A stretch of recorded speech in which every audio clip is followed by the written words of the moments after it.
कौन ब्रह्मा का पिता है, कौन विष्णु की माँ, शंकर का दादा कौन है, हमको दे बता।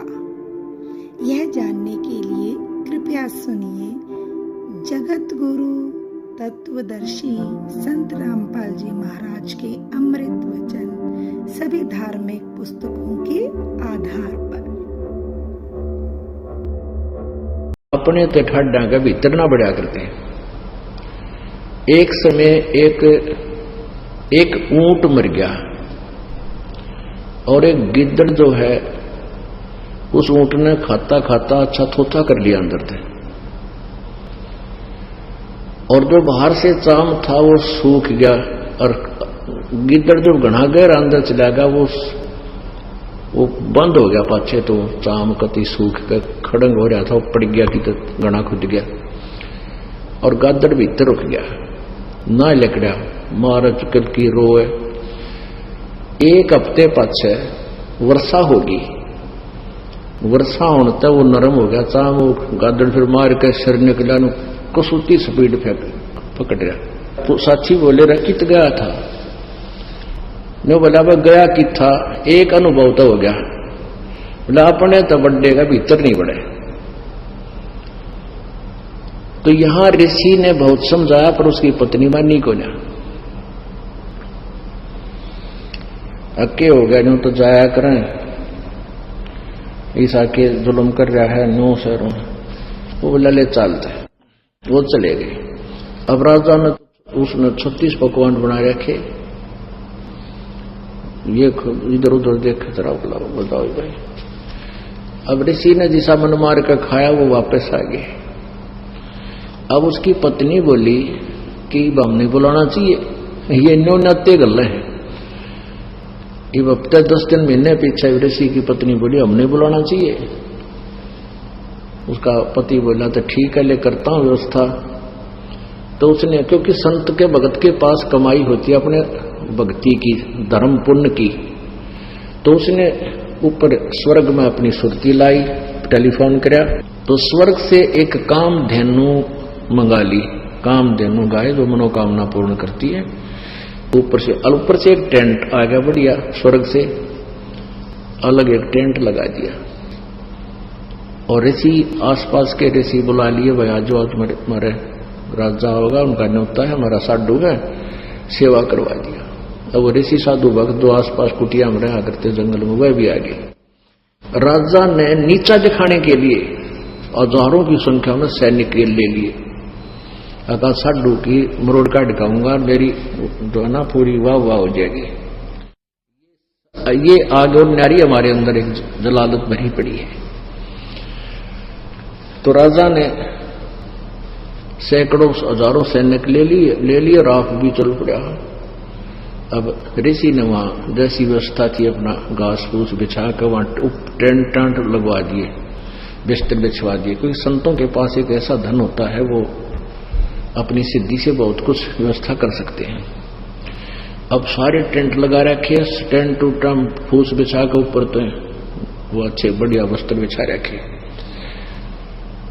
तो भोजन शुरू हो गया। अब उसमें क्या था कि वहां जाकर के एक प्रार्थना करते थे कि इतने व्यक्तियों का भोजन तैयार हो, कामधेनु माता उतना तैयार हो गया, वो जावे और प्लेट ठाठा के सप्लाई करने लगे, सब छका दिए बढ़िया भोजन। राजा ने सोचा भाई वो भिखारी आदमी घास फूस खानिया और इतने बढ़िया भोजन ये लाया कहां से, हर प्रकार के जैसे राजा ने पकवान बनाए थे उसी टाइप के आइटम, पर उनसे भी स्वादिष्ट। जब सब खाना वाना खा लिया, राजा ने पूछा भाई कहां से लाए ये भोजन, कहां से बनवाया आपने? उसने कहा राजन मैंने स्वर्ग से अपनी कमाई मत है, अपने पुण्य डिपॉजिट करवा के वहां से मंगाई है। एक कामधेनु है, इस कामधेनु गाय में इतनी वो है कि कितना ही भोजन करने लगे, पूरी सेना भी जमाई जा सकती है, मेरे पास कई लाख सेना। बोला जी सारी सेना पूरी पृथ्वी ने भी जमा ले, चाहे इसने खाना खिलाते। राजा बोला सैनिकों इस गाय को छीन लो, साधु की यारी इतनी हो है, सैनिकों, इस गाय को छीन लो और चलो, ये कंगाल के करेगा, अपने काम आवेगी, राजा के घर पे जरूरत है इसकी। तब ऋषि ने कहा कि हे माता, आप स्वर्ग चली जाइए, मेरी काबू से बाहर बात हो गई है। तो ऐसे ही वो गौ जो है ना कामधेनु उस टेंट को चीरती हुई आकाश में उड़कर चल पड़ी। राजा ने तीर मारा, वह खुर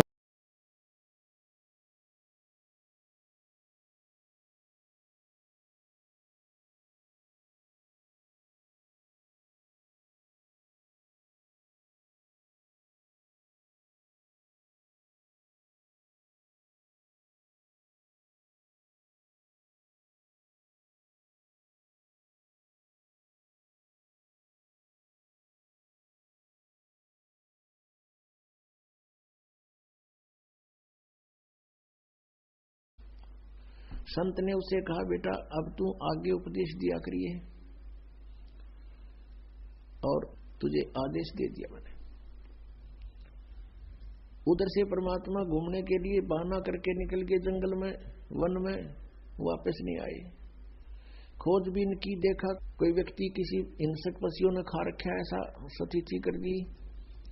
उन चेलों ने सोचा गुरुजी को तो किसी ने खा लिया, उनका अंतिम संस्कार कर दिया, जबकि वो परमात्मा थे, वो तो चले गए थे। अब 10-12 वर्ष के बाद कहीं पर समागम था कोई, जैसे कई प्रकार के संत इकट्ठे हो जाते हैं, जैसे मेला होता है कुंभ का, वहां पर वो कबीर परमेश्वर का अनुयायी भी चला गया। उधर से उसका पहले वाले गुरु का चेला, वो सिद्ध जो सिद्धि प्राप्ति के लिए निकला था, वो भी आ गया। 12 वर्ष के बाद दोनों मिले, गले से मिले, बड़ी खुशी हुई। और फिर दरिया के किनारे बैठे थे, चर्चा चली कि बोलो भाई क्या उपलब्धि हुई 12 वर्ष के बाद। अब जो परमात्मा कबीर जी से परिचित हो गया था, उसने कहा भी मुझे तो सब कुछ मिल गया। अब वो जो सिद्ध पुरुष सिद्धि ही करने की चेष्टा में था, उसने पूछा कोई सिद्धि बता, क्या प्राप्त हुई तुझे। अब वो कबीर पंथी ने कहा कि भाई सिद्धियां की हमें जरूरत को नहीं, हमें परमात्मा मिल गए। परमात्मा पाना था हमने, इन सिद्धियों से, ये तो खिलौने हैं, बच्चे खेलते हैं इनके साथ। तो वो कहता है सिद्ध, जो उसका गुरु भाई था, सिद्ध पुरुष का चेला, अब भी सिद्धि वाले डले डो रहा था। उसने कहा तू अच्छा आदमी है, अरे सिद्धि मैं बताऊं मुझे क्या उपलब्धि हुई, अभी दिखाता हूं आपको। दरिया के ऊपर के ऐसे चल पड़ा जैसे थल पर चलते हैं, और परले पार चला गया, वापस फिर आ गया। देखा मैंने ये सिद्धि प्राप्त कर ली। अब उसने माथे बात मारा कबीर पंथी ने, न्यू बोला 12 वर्ष में तने 2 अन्य की कमाई करी। एक अन्य में ये नौका वाला परली साइड में छोड़ देता है, एक अन्य में उल्टा ले आता है। सारे 12 वर्ष में तने 2 अन्य की कमाई करी। ये टट्टू साधना प्राप्त हुई, क्या उपलब्धि हुई तेरी। इस बात से वो बड़ा प्रभावित हुआ, फिर बैठ गया उसके पास। अक्सर सचमुच यूं के डले डोए बने, ये तो नौकाले में बैठ के कोई चला जा ढाई अन्य में मजदूरी कर ले, इसका अच्छा की था। फिर उसको सारा ज्ञान जो परमेश्वर से प्राप्त था,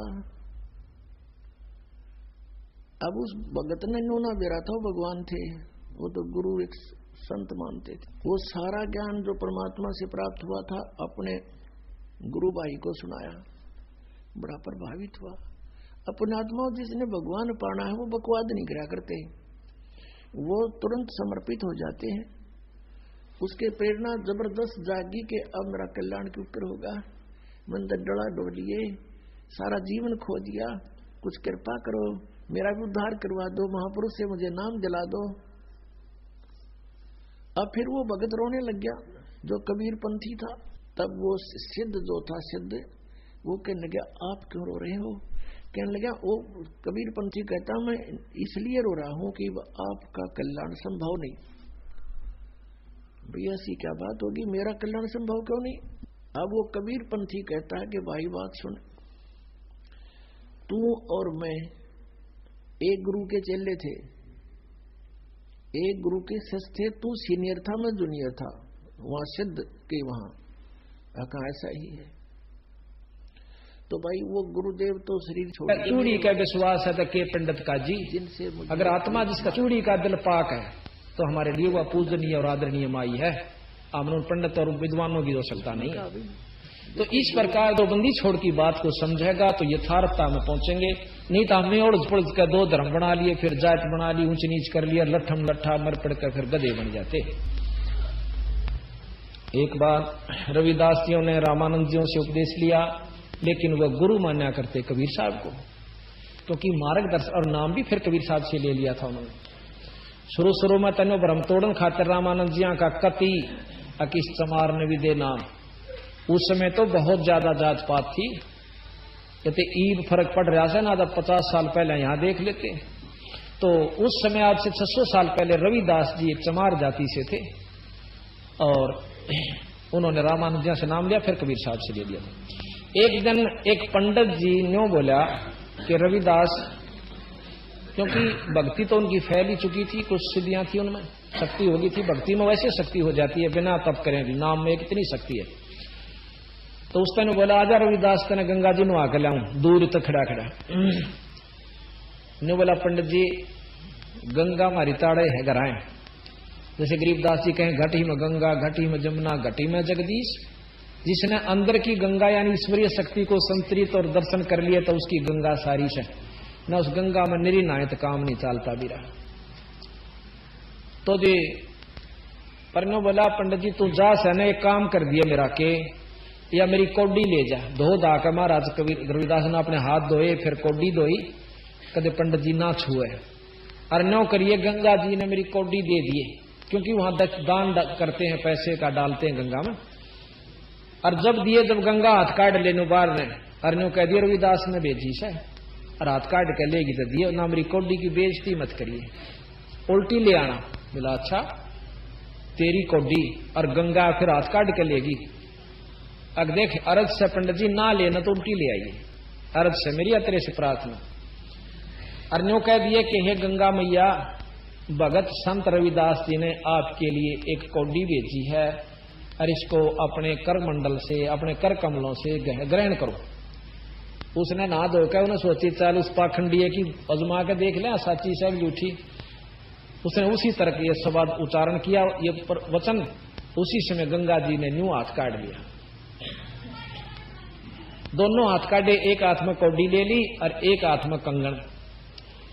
नो बोली विपर जी यो मेरा कंगन उस आदरणीय पूजनीय संत रविदास जी ने दे दिए, और उसकी कौडी मैंने कद कद मेरा इसे संत के हाथ की रिया वस्तु मुझे मिल गई, मैं तो धन्य होगी। नो लेकर कौडी और वापस चली गई। अब रविदास जी, अब पंडित जी के मन में आ गया बेईमाना इतना सुंदर कंगन, बाकी तो देखा न सुना। उन्हें सोची तो क्या करेगा, उस चमारते ही देखा चाल राजा ने दूंगा, अर्तना इनाम मिलेगा। राजा के पास गए, राजा को दिखा महाराज इतना आकर्षक, उसके आकर्षण था उसके अंदर कंगन ने। देखते ही राजा ने बोला रानी ने दूं, प्रसन्न होएगी। रानी को पहुंचा दिया। अंदर से खबर आई कि एक और चाहिए ईसाई, जब मैं राजी हूं और अति शीघ्र चाहिए। अब राजा, रानी का हुक्म राजा के पास। राजा ने बोला विपर जी एक और ला दो। अब विपर जी लो मुश्किल, और नीला होगा ना 30 से देख ले 7 दिन हाजिर हो जी लेकर, और नहीं तेरा बच्चा टोलू पीड़ दिया। पहले इसी सजाएं हुआ करती थी। अब पंडित जी का ज्यादा चढ़ गया, कहा थाड़े तो जो है ना जोड़ी बरवान खातिर तने सात और मोल ले ली। अब सारा घूमया, क्यों रविदास जी और जाने डर लग गए कि मुंह दिखाओगा उसने जा करके। इबोर मिले नहीं, सारे सुनार सुनूरा का पूज लिया। बाकी नो कह दिया था राजा ना मुंह मांगा दे दूंगा, घबराइए मत ना, जो पैसे मांगा मेरे ताक ले जाना, पर लिया दिए कंगनी साहब। सारा घूम लिया, क्या मिला था। कति रोटी छूट गई, 6ठा दिन हो गया। अब वह मिश्राणी कहने लगी कि बात तो बताओ केस है, आप तक कति सूख गए, आधे भी ना रहे। नो बोला मना अपनी शायद आपका मोल ले ली, क्यों करीब के में बात तो बताओ। वह सारी कथा सुनाई। तो वह ने बोली उन दौरे चला जा और माफी मांग ले, संत दयालु होया करें, माफ कर देते। अब मरता के नहीं करता, अगले दिन जाना ना जाता सारे कुंबेन बुला लेगा तो भाई राजा तो जाकर रविदास जी के चरणा में पड़कर रोन लाग गया। नो बोला विप्र जी आप तो भ्रष्ट हो गए, दूर दूर दूर बैठियो हमारे से, देख मैं नीच सू। उन बेरा थारा थाए। नो बोला मैंने शर्मिंदा ना करो, आके मैं बात तो बता। नो बता, पहला तो गंगा जी नहाया, आके गंगा जी ने तो नाश करा मेरा, ना ना तो चोखा था। बोला कि मैं मेरी कौडी ली उसने, आको कौडी के का करया मुकदमा हो रहा मेरे जी ने। केड़े के बन होया तो केड़े कैसे फंसे रहा कर, केड़े के बना बनो लंबे बढ़ जाते हैं। तो वहाँ आकाश से वो अलल पक्षी बहुत लंबा चौड़ा होता है, वो कम से कम भी सैकड़ों फुट लंबा और 50 फुट की चौड़ाई होती है। इतने बड़े बड़े पर होते हैं उसके, बहुत जबरदस्त लोहे के तौ की तरह, और पंजे होते हैं जैसे नो चमटिया की तरह, खुर जैसे बहुत जबरदस्त नाकुल्ले, बहुत मजबूत, और 4 पैर होते हैं उसके, पक्षी होता।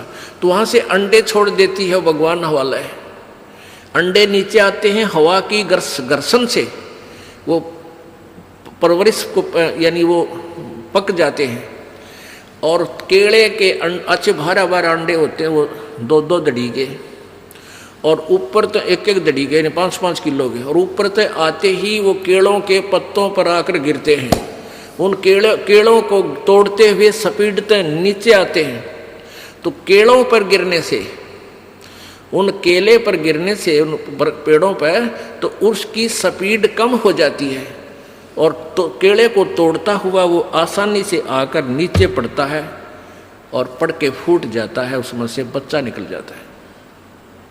वो बच्चा वहाँ फिर उस वन में घूमता है, फिरता है, चारा चरता है, और फिर कुछ दिनों में वो उड़ने लग जाता है, यानी परिपक्व हो जाता है, वो प्रफुल्लित हो जाता है, और वो उड़ उड़ कर देखता है, काफ़ी दूर तक उड़ता है, फिर वापस आ जाता है। 1-2 साल तक वही रहता है उस वन में, उन पक्षियों के साथ भी घूमता है, अपने मित्रों के साथ जो दूसरे पक्षी होते हैं, अन्य जीव जंतुओं के साथ भी घूमता है, लेकिन उनमें उसकी मित्रता नहीं रहती है, क्योंकि उसको पता होता है कि मेरे माता पिता ऊपर हैं, यहाँ नहीं है। पुण्यात्मा, ये बहुत ही उत्तम ज्ञान है और छुपा हुआ ज्ञान था, ये तत्व ज्ञान है। इसको समझाने के लिए बहुत से उदाहरण आपके समक्ष पेश करने पड़ते हैं, ताकि आत्मा अपने परमात्मा की तरफ आकर्षित हो जाए। आपने कैसे रहना इस संसार में, ये अलल पंखी के अलल पक्षी के बच्चों की तरह। अब वो यहाँ आए, यहाँ आसपास उस वन में पक्षी पशुओं के साथ रह रहे हैं, लेकिन उन एक पल भी वहाँ जाने को नहीं बोलते कि एक बार हम उड़न जोगे हो जावा, उसी दिन भाग जावांगे यहाँ से, हम जवान हो जावें तो उसी समय चल पड़ेंगे। तो जब वो युवा हो जाते हैं और खूब उड़ने योग्य हो जाते हैं, तो चलते समय कहते हैं 5 हाथियों को वो पक्षी, अलल पक्षी ऐसे लटका, क्योंकि उन केड़ों के वन में हाथी के भी झुंड के झुंड होते हैं, वहाँ होते थे पहले समय में, तब बने ना रहे, तो वहाँ झुंड के झुंड हाथी होते हैं, नो एक दूसरे के सट कर चला कर, सैकड़ों की संख्या में कई झुंड है। तो वो अलल पक्षी उनके ऊपर झपट्टा मारता है, और उसके इतने तेज वो होते हैं 1.5 फुट के पंजे, और उनको ऐसे फंसा लेता है 4 हाथियों के, 4 हाथियों में, 5 और 5वें ने नोक मुंह के साथ। कहते 5 हाथियों को उठाकर वो अलल पक्षी आकाश में चला जाता है अपने माता पिता के पास, और फिर उनका आहार लेकर जाता है, वो आहार उनसे करते हैं। तो अब आप यहाँ आए हो, अलल पक्षी की तरह ध्यान रहे। एक पल भी वो पक्षी का बच्चा अपने माता पिता को नहीं बोलता कि मैं यहाँ का नहीं हूँ, मेरे तो ऊपर है माता पिता, और जब मैं यहाँ से जब जाने जोगा हो जाऊंगा 1 मिनट में चल पड़ूंगा।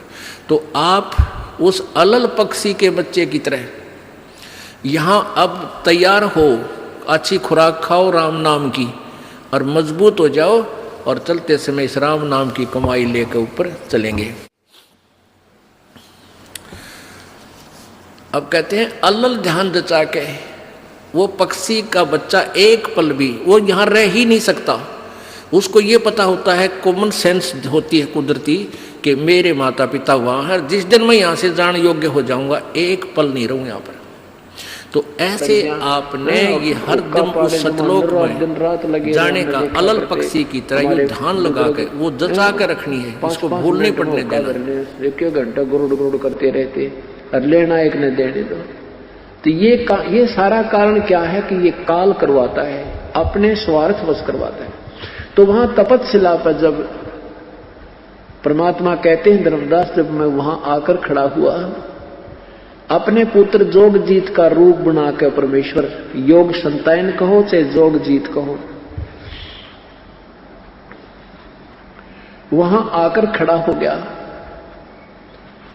तो सभी जीव जो तपस्शिला पर जल रहे थे, मेरी वहां पहुंचते ही उनकी वो जलन बंद होगी।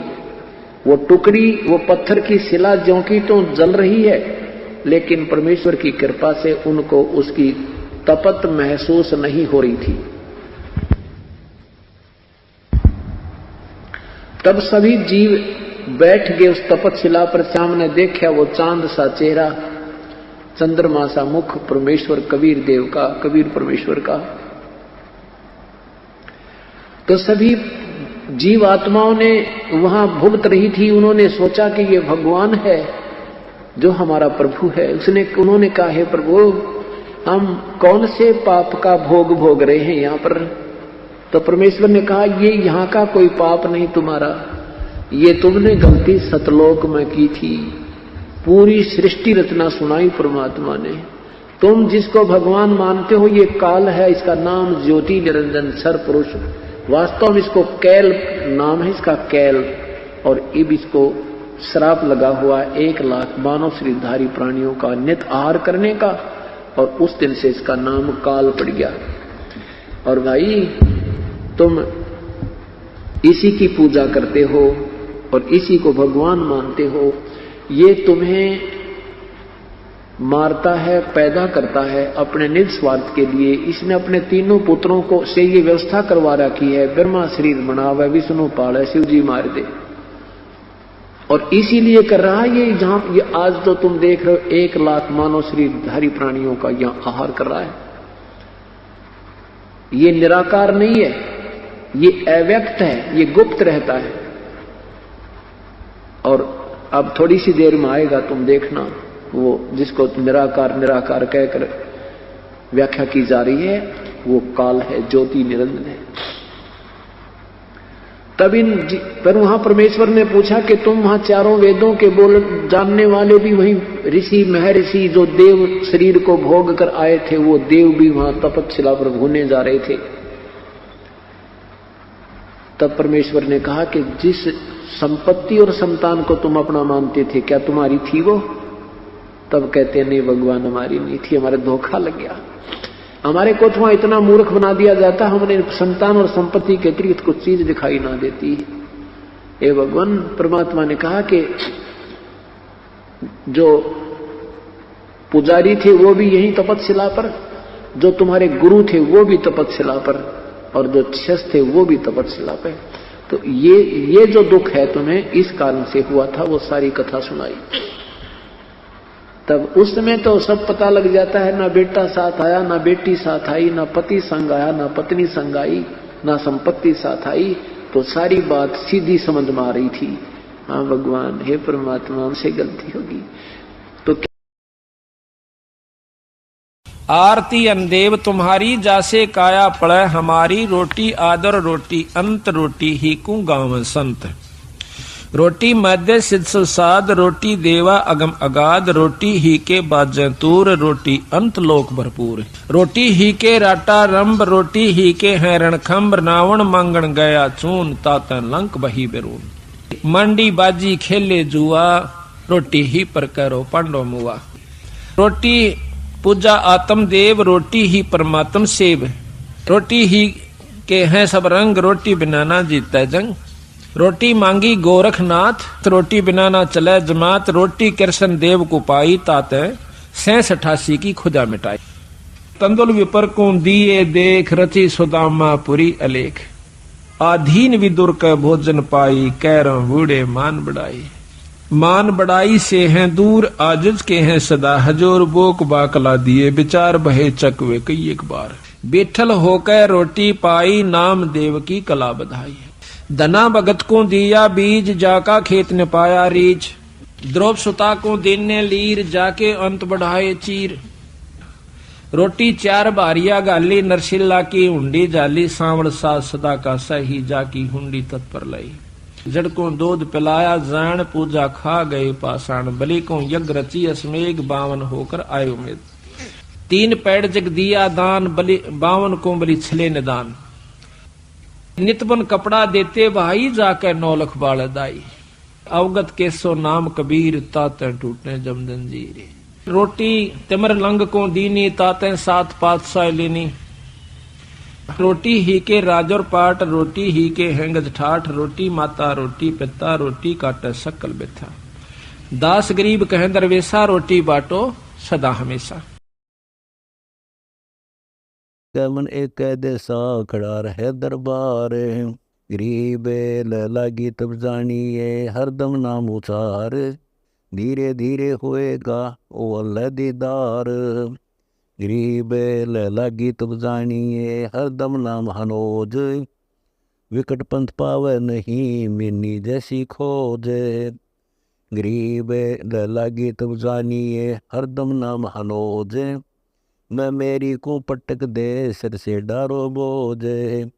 गरीब लागी तब जानिए, लाकी लगे दुकान, ले लंगर सौदा कर, छोड़ महात्म मान।